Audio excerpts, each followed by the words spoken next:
right. Thanks so much for joining us today for our Careers in Marine Science and Ocean Conservation interview series. My name is Robin Ehrlich. I'm the Education Manager at Pacific Whale Foundation. And today I've got Shelby Sarah here with me, our Conservation Coordinator. And this series is a fun way for us to get to know our staff in a different way. So we often get to meet our staff members and learn about what it is that they currently do, but we don't always know how they ended up where they did. And for a lot of our team members, they have some really cool stories and kind of winding pathways that got them where they did, and maybe started off wanting to be something completely different than they ended up being. So Shelby wasn't too far off in her career goals. I'll let her talk a little bit about that. But she had quite an interesting journey to where she is today as our conservation coordinator. I want to introduce Shelby Sarah. Yeah, thanks for having me, Robin. It's really kind of a dream come true to be talking about my own career in marine science and marine conservation. It really has been a dream of mine to work for the protection of whales and for the protection of oceans and our natural resources, our natural environment. And yeah, it all started with probably a love of orcas. I know it seems like everybody has always wanted, like a dolphin trainer has always been the that was me. like the dream job, right? Like so many people want to be a dolphin trainer, and I think that's kind of where it came. Was I loved SeaWorld growing up, and I just not necessarily want to be an orca trainer, but I just wanted to be a human who got to interact with orcas. And I thought that was the only way to do it. So that's why I aspired to be an orca trainer, because I thought that only orca trainers got to be with orcas. Excellent. So we know where you started off, what your career goals were. How on earth did you get from there to our conservation coordinator at Pacific Whale Foundation? Has definitely been a journey, and I'm excited to share with you. So it will help to show pictures of the journey, or it will help but also be way more interesting for people, I think. So this is obviously me as a baby, and you can see that from this age I was a whale trainer. Look, my hat says whale trainer. It's so great. Just want to shout out to my mother for being able to scan in these photos and actually get them to me in one single PDF document. I was so impressed. So this is the first time that I was ever at SeaWorld, and honestly I went to SeaWorld for a long time growing up. I grew up in Orange County, California, and as you may be familiar, there's a SeaWorld park in San Diego. And so I went there often, even all the way through high school, early high school, before I really knew the truth about captivity, but this is not one of those talks. So yeah, growing up at the beach, always had a love for the ocean, but I have to admit that I wasn't too familiar with the inhabitants of the ocean. I kind of had more of a shallow love for the beach, and that I just loved being outside and playing with my siblings and my family, and playing on the beach and in the waves, but I never really was that kind of a swimmer. Like I never was really in the ocean, just at the beach all the time. And I think that kind of created like a baseline love for the ocean. When I was 11 or 12 in this picture, and you might recognize Molokini in the background. This is the only other time that I've been to Maui before I moved here. Just this once on vacation, clearly during whale season, and an incredible breaching shot, I must say. I feel like I should mention that whale shot was taken on a disposable camera. So my guess is that whale is probably breaching over and over and over again. I don't know if any of you have been lucky enough to experience humpback whales, or humpback whales who are doing consistent breaching, but if they do, then you can pretty well time it. And I imagine that's kind of what the situation was, had to have been. So yeah, this was one of my first actual whale watches. It happened to be on Maui, which is pretty incredible to think about the beginnings and where I am today because of it. You recall a strong pull from then wanting to come back or live here, or you still had no idea then? Yeah, not necessarily a pull to Maui, but certainly impressed by the whales. Um, I honestly, like when my mom sent me this picture, I was really surprised. I imagine that we had just come from Molokini, but to be completely honest, I don't remember snorkeling Molokini. But I do remember whales. And I remember just how epic they were. And so, yeah, it's crazy when I thought about moving to Maui, people were like, have you ever been? I'm like, yeah, once when I was younger, and I remember it being really cool. I remember there being a lot of tourists, a lot of tourist activities, but it was the whales, I think, that left the biggest impression on me for that trip. Cool. Yeah. So what's next in the journey from young aspiring orca trainer? I think we'll just skip right to college, because you may have heard, if anyone has given you advice, but college is important. At least it was for my journey. You can certainly get a job without college, but if you have a very clear vision for what you want to do, college provides the opportunity to, teach you about those things that you specifically want to do. So I moved from Orange County when I graduated high school in 2008 to Oregon, to Eugene, Oregon, and it was an incredible experience. Oregon is one of the most beautiful places I've ever been, and before I lived in Maui, before I moved to Maui, I lived in Oregon for 10 years. And studying, my degree is in environmental studies, but I studied the environmental sciences as well when I was in school. And I just kind of fell in love with the way that the environment works. I just had to know what made a river bend, or what made, a mountain have different colors on it. I had to know everything about it. I was just so intrigued. And as soon as I started learning about the environmental sciences, I naturally started learning about the plight of the environment, the plight of the natural world, how, there are lots of things that we do that negatively affect this world. And I thought in that moment, I knew that there was nothing else that I could do with my life that would feel as meaningful. So it was kind of a no turning back moment for me when I realized that I could spend my life working to, help to save these systems, these natural systems. And so I would do whatever it took really to get there.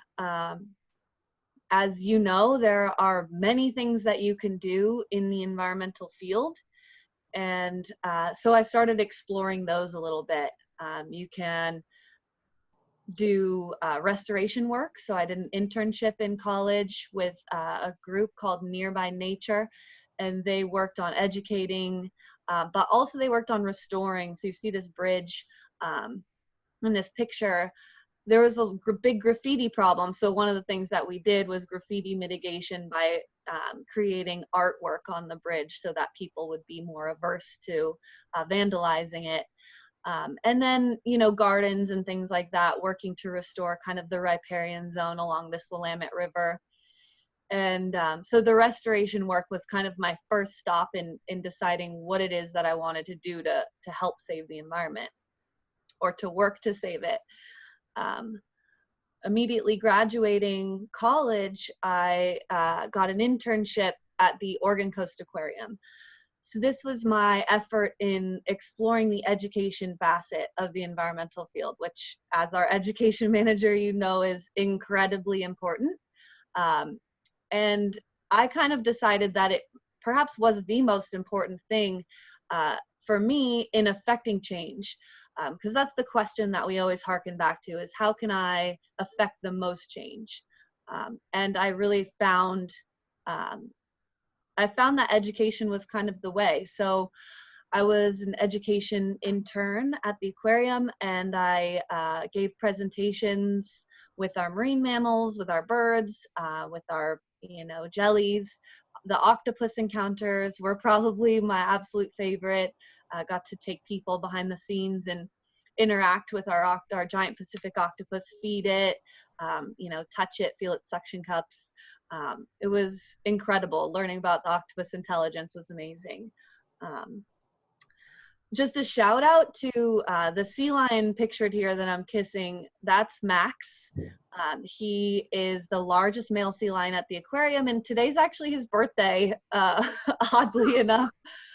He was born 30 years ago at the Brookfield Zoo in Chicago. So a lot of the marine mammals there, which were just seals and sea lions and otters, they were either born in captivity or otherwise deemed unfit for release for the wild. So as you probably know, pinnipeds, they get blind over time by just cruising the surface and having that reflection of the sun affect their vision. They get cataracts, and that makes their lifespan in the wild pretty short, actually. So a lot of the seals here, like this one, is blind. But yeah, Max, he's 400 pounds of just pure joy. He's so great. So anyway, it's kind of nice to see that today was his 30th birthday, because I also am turning 30 in a couple months. So yeah, the aquarium afforded me an excellent opportunity to experience environmental education in a free choice learning environment, in a place where people could come and they knew that they were going to get some conservation messaging. They knew that they wanted to learn about the ocean. So it's different than the classroom environment in that, you know, people are kind of expecting to get those messages, and therefore they're a little bit more receptive to it. So found, you know, some pretty great connections there. Unfortunately, it's a small aquarium, so they just hire seasonally. So I worked there for two summers, and giving behind the scenes tours was probably my favorite one. Meeting the birds, our pelicans, brown pelicans, they were incredible. So the aquarium was a great experience. If anyone ever gets a chance to visit Oregon, I highly recommend going to Newport, right on the coast there. You can even do some shore-based whale watching from Newport. So I lived in Depot Bay, which is the biggest whale watching spot in Oregon. So while I was working at the aquarium, although there were no whales or dolphins there, I did get to continue my love for whales. There's a huge gray whale population off the coast there that feed. They call them the residents, because the rest of the gray whales tend to migrate more north. But there is a small population, smallish population that hang out off the coast of Oregon and just feed right there offshore. So I would spend my evenings just hanging out at the harbor, like off the harbor's wall there, and just look for gray whales. Started spotting the blows, and it was just a remarkable time to be surrounded by sea life everywhere. And that was like, that was when the environmental science and studies kind of honed in on marine science for me, for sure. The Oregon coast is wild and beautiful. Well, before we go on, although I think I have a couple questions for you, but I see a hand raised. Madison has her hand raised. So if you want to go ahead and ask your question, Madison. Looks like she's muted. Yes. So. My brother went to Oregon when my brother has college in Oregon, and he moved here because he wants to be with his little sister, and that's me. And so he has to do his homework on his computer like all of you guys are on right now, that you guys are supposed to have a lot of school, and I heard that it's the last day of school. And so we all should be working and have a great holiday. Yeah, thanks, Madison. I imagine that it's a little weird finishing out your school year virtually, but yeah, congratulations to everyone who's graduating this year. It's pretty incredible time in my life. I can remember high school. Actually, I can remember 5th grade, 8th grade, high school, college graduation. They're all big deals. But I'd say keep your studies going through the summer, and that doesn't have to be formal, but just keep learning, keep finding things that interest you and learning more about them. Excellent advice. It looks like Frankie also has a question. Go ahead, Frankie, you can unmute yourself. Where's Oregon? Oregon is a state on the west coast of the United States. It is just above the state of California and just below the state of Washington. Oh, Yeah. I was just that. It's a beautiful place. Mountains, rivers, coastline, whales. I'm from Canada. Oh, nice. What part of Canada? Alberta, Lethbridge. Okay. Well, so, or you're not too far away from, I mean, your environment's probably not that different from Oregon's environment. Probably. Well, cool. Thanks for the question. No problem. Excellent question.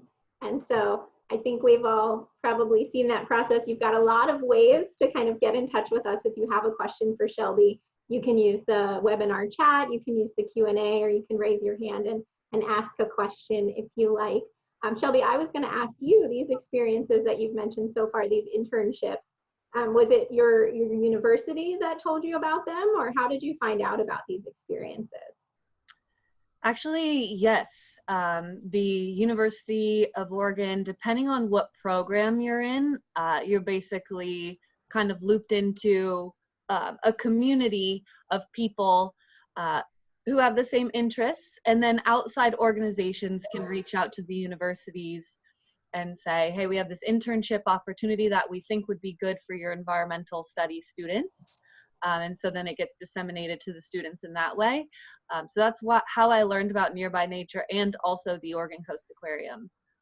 And also something that I didn't include in this presentation, but I did do a fellowship with the New York City Parks and Rec Department right when I graduated for 10 months. And that was for the planning, public policy and management department in the university, but a friend of mine sent it to me thinking that it might be of interest because it was called Conservation Corps.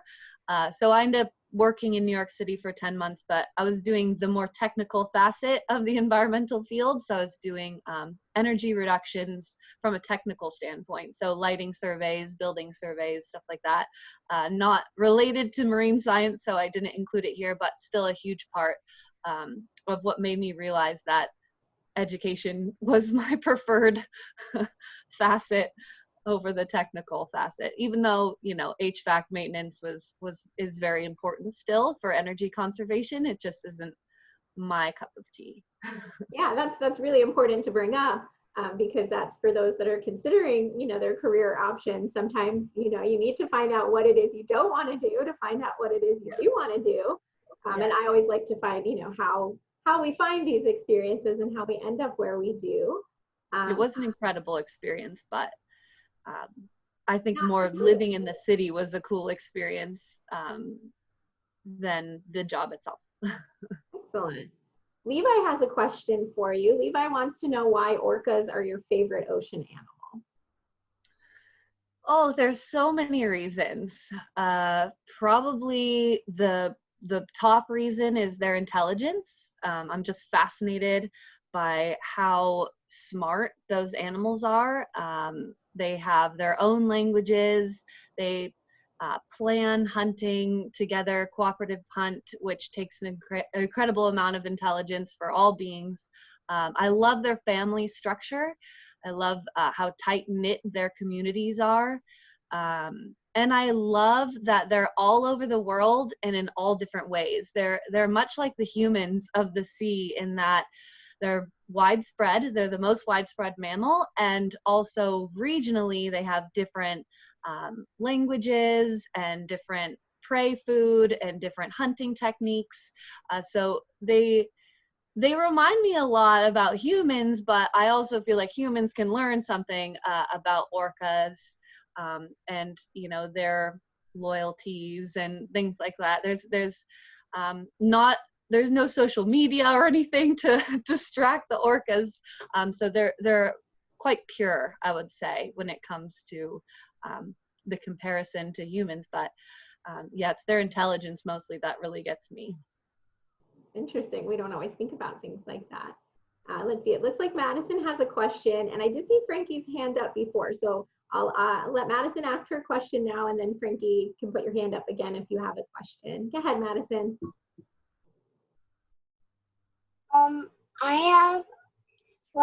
My camp, I went to this camp. It's called PacWhale Foundation, and I went on this boat, and I kind of got homesick.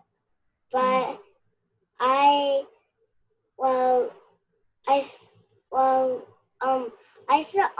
sat on the boat, and then I felt better.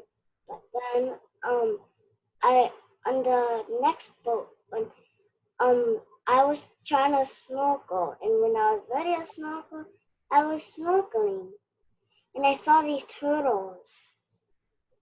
That's amazing. And that camp is our camp, and of course I work there, but Shelby, that's also part of her career journey, that she worked there too. Yeah, Madison, thank you for sharing that story. I wonder if I have met you in Ocean Camp. That's where my PacWhale Foundation's story starts, but I certainly remember a time where I felt homesick or maybe didn't feel that well, and it really is the ocean that makes me feel better. So it doesn't surprise me that you put on your snorkel mask, saw the fish and the turtles, and that made you feel better, because there's something really therapeutic about the ocean and its creatures. And I'm glad that you got a chance to experience Ocean Camp, because it's I think it's an incredible experience for children, and we'll talk about why that is in a little bit. All right, let's see. Frankie, go ahead if you have a question. How hard was it to get the job of marine biologist? It was quite a journey. I have to say, my job right now as conservation coordinator, I worked very hard. I should say that you work hard, but in the end, it is about your ambition, what it is that you want. And I would recommend to anybody that you just have to set a goal, and you are capable of achieving that goal. And you have to tell yourself that every day. You just have to work hard and apply yourself. There's a lot of extra things that I did because I was interested in getting to where I am today. You have to do more than everyone else. Excellent advice. So let's see. We kind of took a pause here. So if you want to get back to your journey a little bit, I think we've already kind of alluded to some of the experiences that got you to where you are today that we missed. Yeah,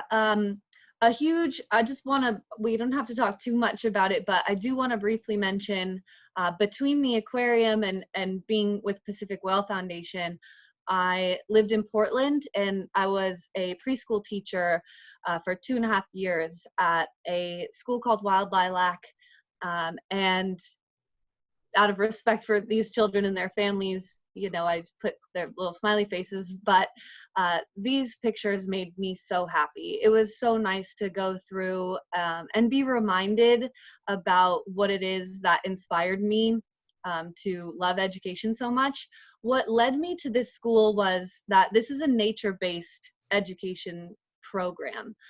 So the children, as you can see, they are fully immersed in nature, in outdoors. They were involved in planting food, taking care of those plants, harvesting them, and then taking them to the kitchen that we were lucky to have and actually cooking with them and eating them. We had little tadpoles in our classroom so the kids could explore. So it was really about developing self-confidence, the ability to think critically, to problem solve, to engage in creative risk-taking, and those things are important for early years, and to kind of give children the tools to excel as community members. So I really felt like raising awareness in these children's lives at an early age about nature was going to play a big part in them being stewards of their environments as they became adults. So that was kind of what connected me to this school. Turns out that early childhood education is a discipline in itself. It is a degree program that you can enter into in college, and I loved learning about it. I mean, that's why I stayed for so long, but I did realize that it was straying a little bit from the environmental science and the environmental studies, the direct environmental work that I was really seeking. That's why I ultimately ended up leaving, but I don't believe that earlyhood child education is out of the question for me in the future. I think that, you know, we live our lives in a series of chapters, and I might explore that chapter again, because this is just as important as environmental work, in my opinion. And especially now when education is becoming increasingly more important and at the same time seemingly forgotten about in some places. I believe that fostering a child's creativity and imagination and teaching them about some of the basics of life is so important. So I was so happy to be a part of their lives, and seeing them makes me really happy. Look at that giant squash that Rowan is holding. He has so much joy on his face in that picture. I wish I could share it with you, but trust me, he was so proud to have planted that squash and watered it and watched it grow, and then he harvested it. So great. Those early experiences and making connection to the environment are super important, and that's kind of one of the things that I think we really bring out kind of in this interview series, is that, you know, those early experiences kind of shape what we grow to do. Yes, absolutely. And you can see that I brought my own interests into the classroom. I have many pictures of children drawing whales, especially orca whales, and learning about them. And I even had one student make a whole book about orcas and tell me about their dorsal fins and their feeding habits and their spy hopping behaviors. And it was just the highlight of my preschool teaching career, because that child connected with the uniqueness that I see in orcas. And so there was definitely no doubt in my mind that I was going to make whale lovers out of all of my students when I was there. It's a very special opportunity to have. Yeah, so they were not surprised when I told them that I was moving to Maui to work to save the whales. The next step was basically, long story short, I Googled whale job because I just needed to be close to whales. I needed my work to be close to whales, closer than what is pictured here. And Pacific Whale Foundation popped up, and Robin just so happened to be requesting to her managers that she wanted one naturalist to work the entire ocean camp season, which, as historically, the ocean camp program benefited by having a different naturalist every week come off the boats and into the classroom to share their expertise with the campers. But she wanted one person all summer for consistency, and that was really lucky for me because I was just coming from Wild Lilac. And I was telling Morgan Whitmer, who interviewed me, that education is wildly important to me, and I wanted to continue that. So Ocean Camp, you know, that opportunity kind of perfectly fell into my lap. So I was hired on as a naturalist, but for the first 9 weeks with Pacific Whale Foundation, I was an Ocean Camp instructor. This was just an incredible experience because, as I said, I'd only ever been to Maui once before. So I got the opportunity to explore the island via the field trips that we take all the kids out on, to hone in on my teaching skills. And as I was also going through EcoU, or Eco University, the training program for naturalists, I was able to share some specific ecological teachings to the island with the children. So you can see these pictures kind of look like Oregon, but that's on Maui Island indeed.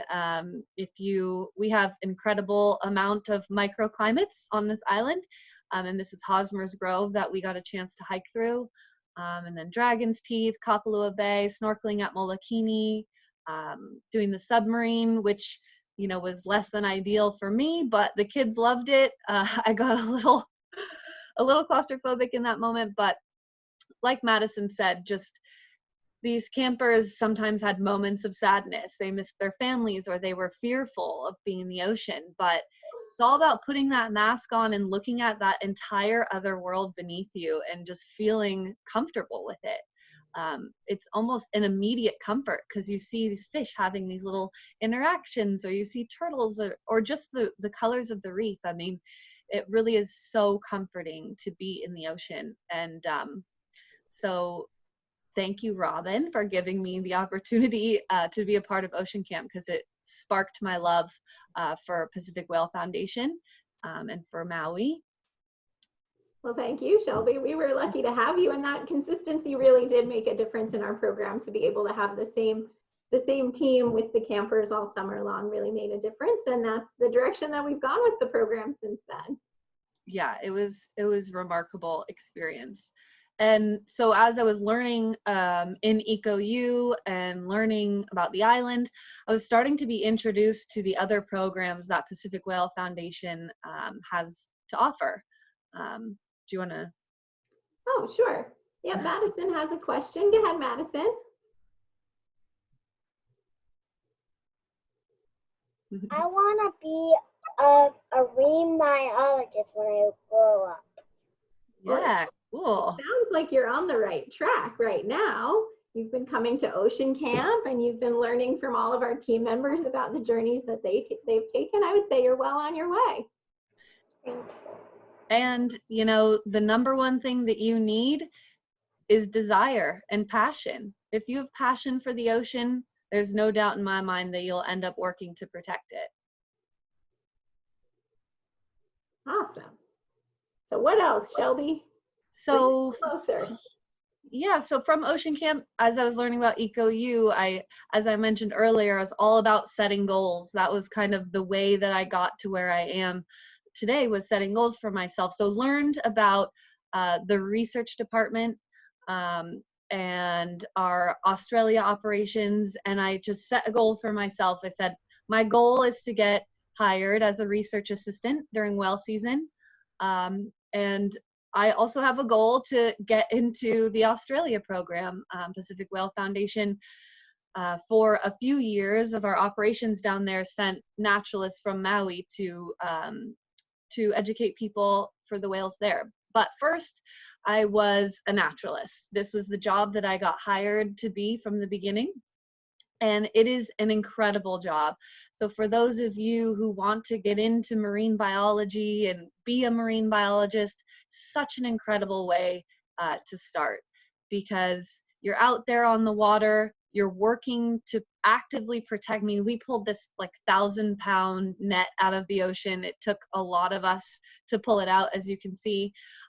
We get to educate people about whales and dolphins, children. We do keiki programs on the boats every time. This is a picture of me and a colleague, Nora, on the left there, laughing because of the sounds that we were listening to a whale make. Like, we drop the hydrophone in the water, and if you've never heard whale song before, it is very weird. Like, and it's also very comforting once you know that is a whale emitting that sound, but the sound can be very strange. So an incredible job being able to teach people about Hawaii's environment, to be in the water, and introduce people to Maui's treasures. Basically, just such a privilege, honestly. So worked hard as a naturalist, and like I said, you got to do extra. So anytime the research department sent an email, here's a publication, we've been getting a lot of this question or that question, and here's some information that can help you answer it if you get it on the boats, anything like that, I was just like on it. I knew that I didn't have a master's degree and I didn't have any research experience, so I knew that I was going to have to put in the work on my own time. And then they opened up a volunteer program as well. So coming into this office that I'm in now, giving my time, and yeah, it was volunteer. I didn't get paid for it, but what I got in return was so much more valuable. I got free training on how to catalog humpback whales, and it was just an incredible opportunity. So come whale season, I was able to get hired as a research assistant. And so this is where the research department employs naturalists to collect opportunistic data on our PacWhale Eco Adventures vessels. So going out on our trips and collecting opportunistic data, which means there are the members of the public on board. So it's not an intentional research trip, but I was there with a fancy camera and collecting photo identification information. And that was just so magical to be able to work in the field and then come back to the office and catalog your own data. It was just incredible. Probably the best moment of that was when I happened to photograph a whale that was deemed missing from the Alaska researchers. They had this kind of small catalog of whales that they said they were coming regularly to Alaska, but they hadn't seen in a while. So they kind of disseminated those tail flukes to researchers to say, hey, if you see this whale, let us know because we think it's missing. So I photographed one of those whales, and we don't make matches very often, but that was just so cool, and I was just so stoked that I could contribute to that body of data and that knowledge that whale was still alive and healthy and migrating. And so it was just a real highlight of my research career. It's an exciting match. Yeah. So the next goal that I set for myself was Australia, and that was another incredible experience. I was so lucky to be chosen to travel to Queensland, the east coast of Australia, and work with the humpback whale population there.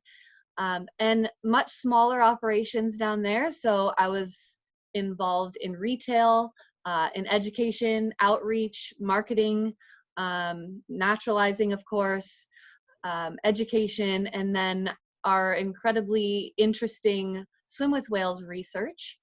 So you'll see that photo at the bottom where I'm in the water with guests, and our research department is studying the impacts of swim with whale tourism on that humpback whale population, the South Pacific population, as it's an emerging form of tourism and recently had become legal in Queensland. So this was the second season of that study, and it was pretty remarkable to be a part of it. I was also able to continue some photo ID work as well. So it was a busy season, but it was just, the whales there are just incredible. I mean, they're humpback whales, that's a different population and a different place in the world. It's not a breeding ground or a feeding ground like Maui is a breeding ground. It's kind of just a socializing place for them. So their behaviors are quite unique down there, and it was just magic, really. And you got to wear all the hats that you've previously trained for. Yeah. All the hats that there are completely separate departments for in our Maui operations. But it was great. I mean, just more experience. I'm always into learning as much as possible. So I was very happy to take on some new challenges that I hadn't yet before. So yeah, I thank Pacific Whale Foundation endlessly for giving me these opportunities. But I will say, just setting goals for yourself and working to achieve those goals is really the best way to do it. You're a great example of that. So when I was in Australia, the position for conservation coordinator opened. And I just had enjoyed so much my first year at Pacific Whale Foundation that I wasn't sure that I was ready to give up being a naturalist, to give up being a research assistant, to possibly get to go to Australia again. I kind of wanted to do that year all over again.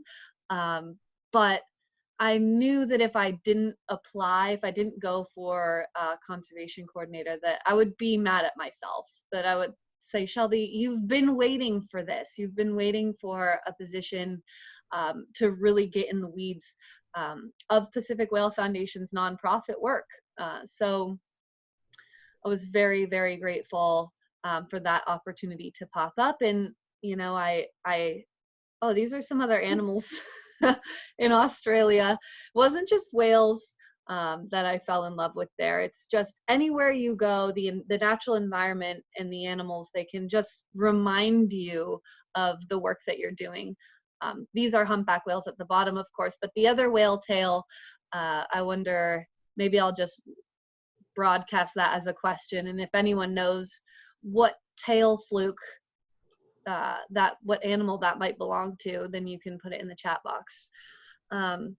I fell in love with wallabies and kangaroos and all the birds. This osprey lived right across the street from where we were living in Harvey Bay, and she was just gorgeous. She had her little babies while we were there. Her nest was 6 feet wide. She had an incredibly huge nest up there, and there were photographers parked out every morning taking photographs of her. And I remember one day, so Grace, the research biologist that you interviewed last week, was in Harvey Bay as our primary researcher on that Swim with Whales program. And she and I were walking home one day, and we saw that this bird was eating something, and we were like, what is she snacking on? And we saw that a piece dropped from her branch, so we quietly snuck over into the bushes and tracked it down, and it was like a little chunk of fish. So she was just ripping through this fish, and it was just a wild moment, just those wild experiences that you just kind of don't get very often. This wallaby was at a sanctuary just outside of Harvey Bay, where they allow people to feed them and interact with them. And that was just, they're so cute. Oh my gosh. Wallabies, for those of you who don't know, are like kangaroos, but smaller. They're in the same family, but they're much, much smaller. Kangaroos are bigger than me a lot of times, but this wallaby is just a little cutie. She had a little Joey in her pouch too. It was just the sweetest thing. Okay. So did anyone guess what tail that is, by the way? I haven't been looking. Orca is one guess. I wish. Not an orca, unfortunately. I mean, not unfortunately, because it was still the first time I'd ever seen this cetacean. Grace says she knows. Maybe a hint if it's a toothed whale or a baleen whale? Oh, yeah. This is a baleen whale. So in the family of the humpback whales, they don't have teeth necessarily. They have kind of bristle-like structures that help them filter feed. So, yep, this is one of them baleen whales. So that's, and feel free to take a guess if you have one. I know Grace is anxiously waiting to tell us if no one else knows. But this can be tricky. I'll say this, for myself personally, I've gotten to know the marine life and the wildlife in general in the Hawaiian Islands very well. But when I visit areas that aren't my home area, I don't even know what the possibilities are. I always say, I need Right. a menu. I need to know what my choices are. Yeah. I don't even know what kind I could possibly be seeing in this area. That's so funny you say that, Robin, because when I was in Australia, I thought people must have the same feelings. And I wanted to create, or I began creating a bird guide because Fraser Island, which is the longest sand island in the world, that sort of creates the bay-like feature that is Harvey Bay or Platypus Bay, it has over 300 different species of birds on it, which is just remarkable. So you can imagine how many different birds are just in the town of Harvey Bay. And you know, I would love to be a bird person and know birds by their sounds and just by quick glimpses of their feathers, but I didn't quite get there. But Harvey Bay definitely reignited a bird love that I initially was ignited by the aquarium, because there's just such a remarkable biodiversity there when it comes to our little bird friends. Absolutely. So we have another guess, a humpback. We also, it sounds like none of us are from the area, so we don't really have a good idea of what the possibilities could be there. Another hint is the shape. It's a little bit different than the shape of a humpback whale's tail or flukes. Yeah, if you looked real close, then that trailing edge or the top of the fluke would be very, very smooth on this particular whale, whereas humpbacks often have many little notches, more of a serrated edge on their tail fluke. So it was kind of a trip to see this fluke after staring at serrated edge flukes for for a year, basically, because Maui's whale season kind of rolls almost right into Australia's whale season because they're in different hemispheres. But I think, are we ready for the answer, or should we? I think we are, because we have a question and we have a hand raised. So. Okay, this is a southern right whale. So there are right whales all over the world. Southern right whales have been coming into Harvey Bay consistently over the years, but it's still very rare. We wouldn't see them maybe once a season.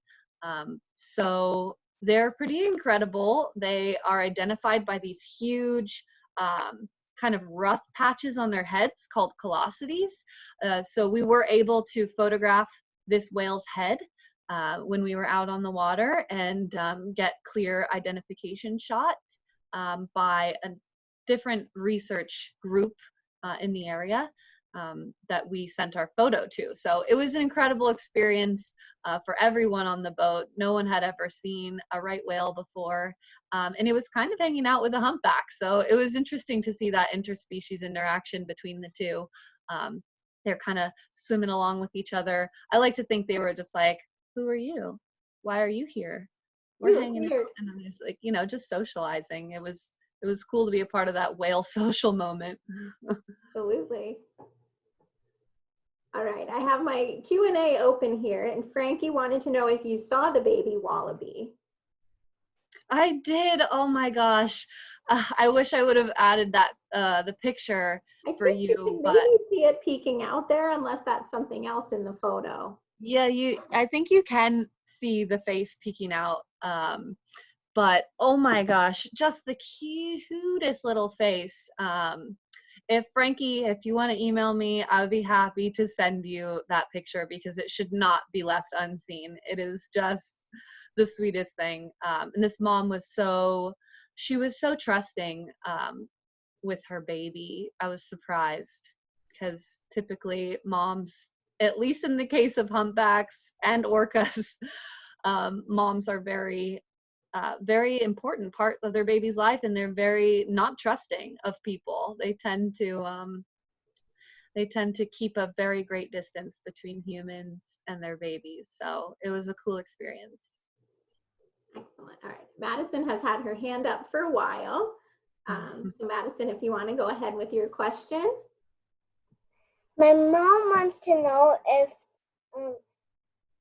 camp is Pacific World Foundation is open virtual. It's a great question. Well, that's a good question. So right now we're going to be virtual. We'll be starting June 15th. So we'll be sending some more information about that shortly.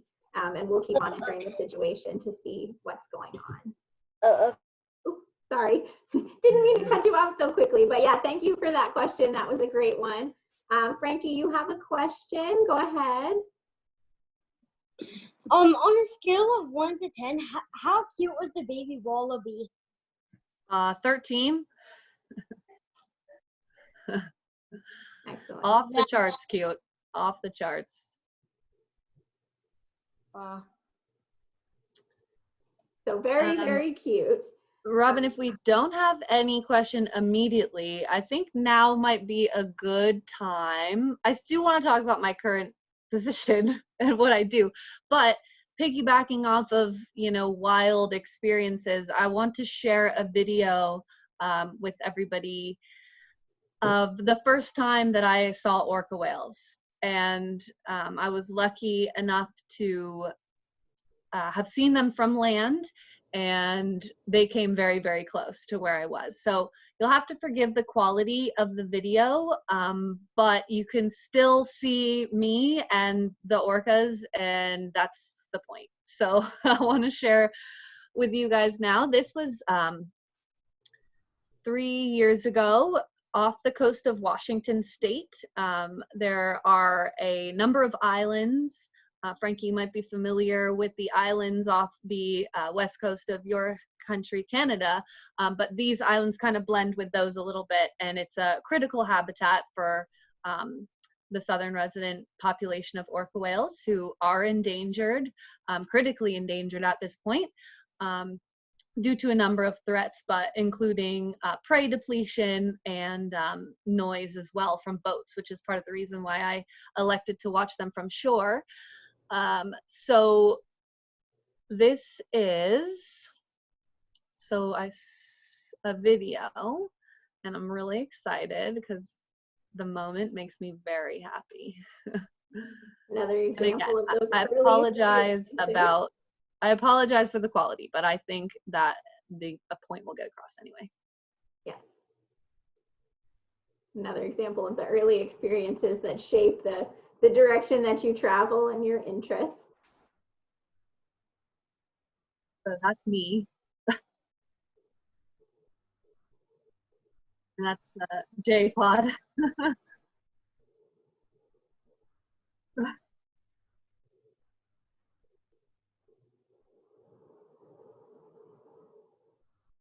There's definitely shock and excitement there. Yeah, it's perhaps the best moment of my life to date, I would say. Where did my PowerPoint go? Well, I don't know where my just have to go to it. Sorry about that. It's all right. Okay. Yeah, so that was just wild. Like, just having the orcas literally feet in front of me. I don't know if you guys heard any of that, but you could even hear them vocalizing. There was some kelp beds right off the coast there. That was Limekiln State Park. So if you ever go to San Juan Island proper, that's where Friday Harbor is. Little town of Friday Harbor, Center for Whale Research. They do the majority of the research on that population of orcas. You can just go to Limekiln State Park, and I camped out there for 3 days straight before I caught a glimpse of any orcas. But there were people there who said that they had been coming every day for 4 months and hadn't seen any until that day. Wow. So that was a lucky one for you. We were very, very lucky. It also was my third time to the islands to see the whales, and that was the first time I'd seen them. So cumulatively, I probably waited just as long, but that was the coolest moment of my life. Excellent. So as we start to wrap up, a good place to end, although I might have a couple other questions for you, is what you're doing now. So yeah, the current spot on your journey. So I started as conservation coordinator October 30th of last year. So I've been in this position for about 6.5 months now. And it's been incredible. There have been a little bit of a transition. When I first started, the position was still under the research department. So I was doing more research, marine debris research specifically, and helping with Jens and Steph, our chief scientist and chief biologist of our research department. Then it had been part of the plan to make conservation its own department for a while.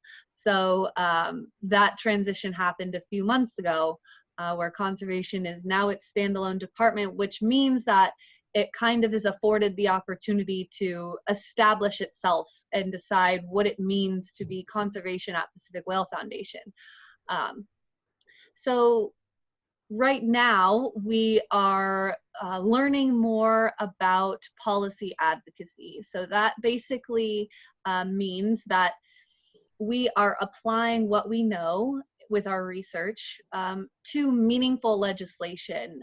For example, our research on marine debris, using that information to testify in support of a single-use plastics ban, highlighting the detriments and the ubiquity of plastic, which just means that it's everywhere and we can't get away from it. And there are some good things to plastic, but it's the single-use convenience plastics that are really wreaking havoc on our environment. So Rethink Single-Use Plastics was a big campaign this last year.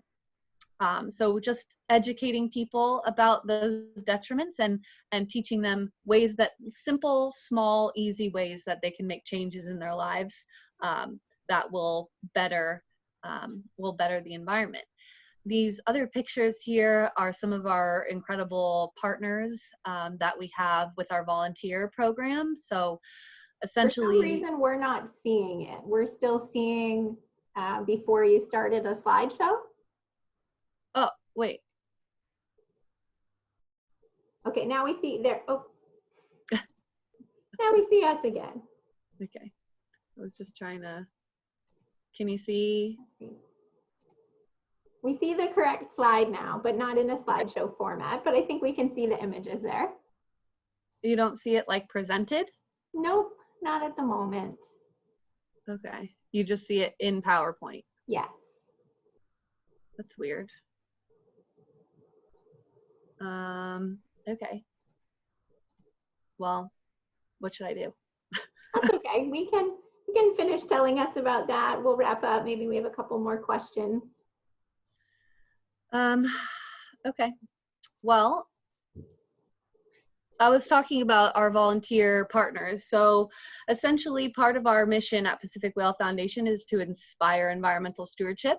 And a way that people can act on that inspiration is to give back to other organizations on island that are working for the same cause, to protect our natural environment. But where Pacific Whale Foundation is largely focused on the marine environment, we're trying to create this holistic approach of conservation by involving land conservation as well. So Coral Reef Alliance, although their name suggests that you might be working in the ocean, Coral Reef Alliance works on land to prevent runoff and sedimentation overload onto the coral reefs.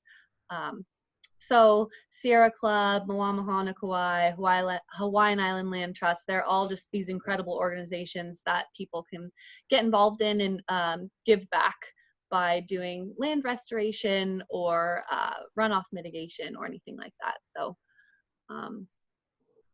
that's part of my job. And then, yeah, just learning about right now, currently researching policies that address the major stressors on whales and dolphins.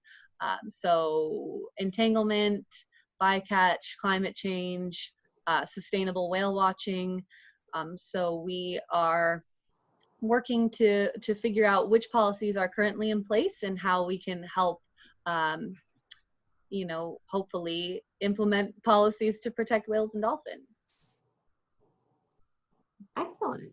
Well, thanks so much for sharing your journey. I have one more question, although you've given a lot of advice along the way. I kind of always like to close with that for anybody like Frankie or like Madison that might want to have a career in marine science or ocean conservation, what advice would you have for them? Well, passion gets you very far. So if you like the idea of watching whales and dolphins, that's great. But I encourage you to take it a step further. Learn about the natural history of whales and dolphins. Pick a whale or a dolphin that is your favorite and learn about it. Learn about where it lives, learn about what it eats, learn about, you know, how it spends its time with its family. These things create and ignite a passion. You know, they say that we protect what we love, so find a love. And then you'll be driven to protect it. So marine biologists, that is their ultimate goal, is to study the marine environment. And then it is our job as conservationists and educators to you know, teach people about how they can do things in their lives without being a marine biologist to save the whales and dolphins. So be passionate and follow those passions. Excellent advice. Thank you. As I close and wrap up here, there's one question in the Q&A that I think you can answer for Frankie, kind of a specific one. But I want to thank you all so much for joining us today and getting to know Shelby and her career journey. And thanks so much for all of your questions. If you do have any more questions that we didn't get to or that you think of later, you can email those to Shelby, SHELBY, at pacificwhale.org is her email. Does conservation@pacificwhale.org also go to you? Do we have that? It does, yeah. So if that's a little easier to remember, conservation@pacificwhale.org also goes to Shelby. So anything we didn't get to, please feel free to ask her. But thank you so much again for joining us this morning. We'll have another career series interview next Wednesday. We'll get to meet Florence, another one of our team members, and find out about her journey. Thanks so much, Shelby, for taking the time to share your journey with us today. Thanks, Robin, and thanks everybody for tuning in and, you know, listening to my journey. It was fun to walk down memory lane in a time where not seeing very many people. It was nice to see all the people along the way who have brought me to where I am. Absolutely. So thanks so much. Aloha. Stay safe and healthy, everyone.